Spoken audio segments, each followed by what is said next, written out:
Hi everyone, welcome back to Full Stack Journey. Today we are diving into how to set up PostgreSQL using Docker. Whether you are new to Docker or looking to streamline your database setup, this guide is perfect for you. We will cover two approaches: the standard way using the Docker CLI and the more advanced setup with Docker Compose. Let's get started. In this video we will cover required tools, how to set up PostgreSQL using Docker, also how to use Docker Compose for an easier setup, and how to manage your database using pgadmin or IntelliJ Datagrip. Before we dive in, make sure you have Docker installed on your machine. You can download it from this link. Just select here your system and you can download it on this button.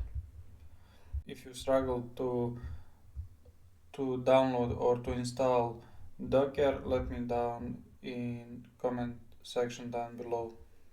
Let's set up PostgreSQL the standard way using Docker CLI. We need to run this command. What will happen? --name Postgres container is a name for our Docker container. Postgres user password and PostgreSDB is environment variables for our database. P is port where this container will be running on our machine and also on Docker. And -d Postgres mean that this will download the official PostgreSQL image for Docker Hub and run in the attached mode.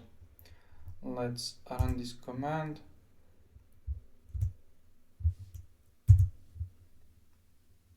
It will take a few seconds. When it's finished, we can run this command like ps, and we can see this container is running. It is on port 5432 with name Postgres container as we specified. Here in Docker desktop we can see that our container is currently running. To connect to our database we can use tools such as pgadmin or we can use IntelliJ Datagrip. Let's start with pgadmin.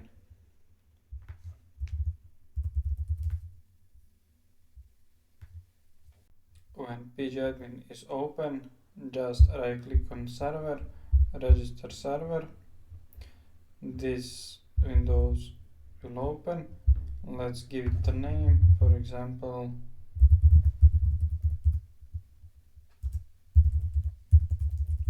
Postgres container. Let's go to connection tab. We need to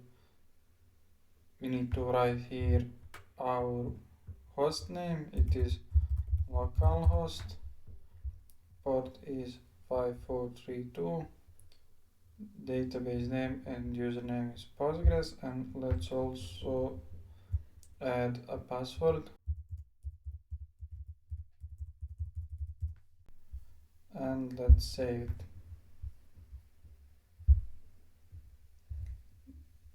And we are successfully connected to our database. Now you can create schemas, tables, or run queries. To connect to same database using IntelliJ Datagrip,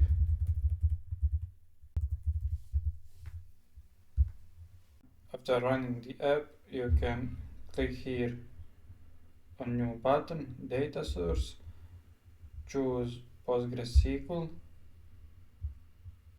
This Windows will open. Host is localhost, port 5432, user Postgres, and password.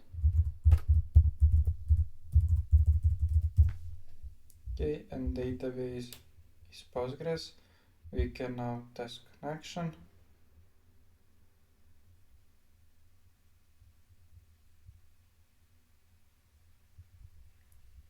Okay, connection is succeeded. Now we can just apply and click OK. And we are connected successfully to our database.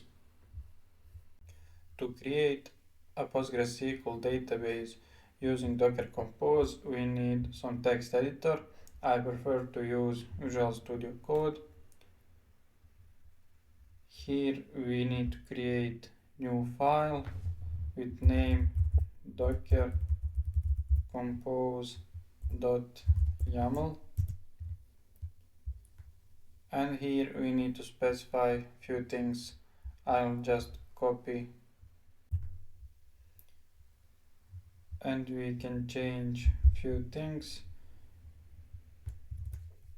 Postgres compose container name, Postgres user, Postgres password,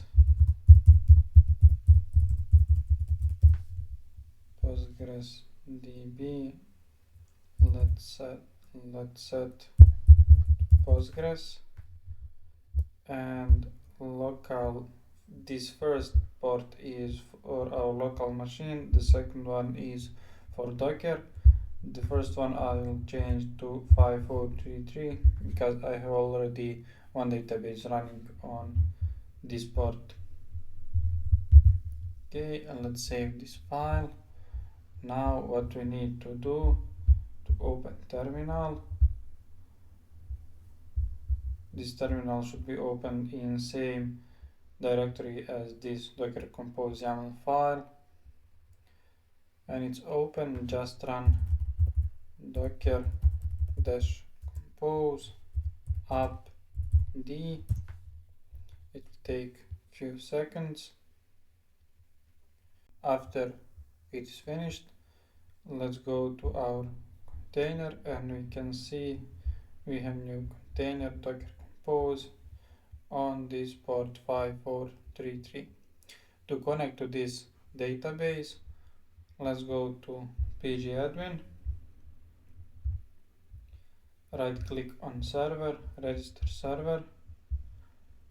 Let's give it a name, for example Postgres compose. Connection, it is again localhost. Port we change it to 5433.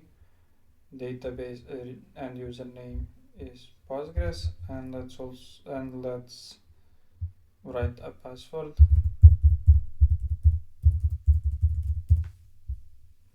and save it.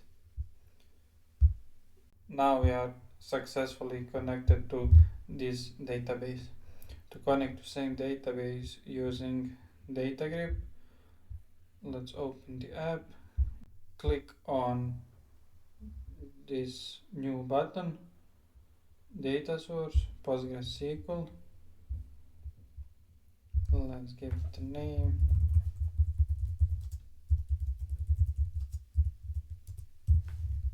Localhost, port is 5433. Username is Postgres and password.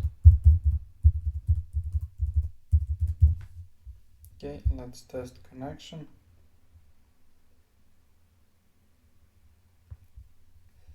Connection is successful. Let's apply changes and we are successfully connected to this database also.